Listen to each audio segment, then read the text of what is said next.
بسم الله الرحمن الرحيم، والصلاة والسلام على أشرف المرسلين. تفسير رؤيا النجوم في المنام. تفسير رؤيا النجوم في المنام، فهي محمودة ومبشرة، وفي منها محذرة.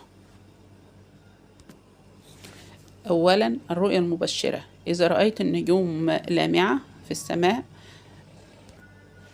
فهي تدل على الأخبار السارة القادمة إليك، السارة والمفرحة،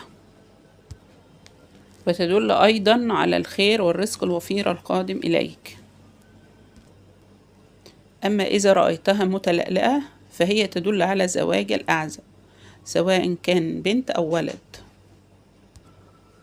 ورؤية إمساك النجوم باليد، وصول الرأي إلى ما يتمنى، ولكن بعد مشقة وتعب.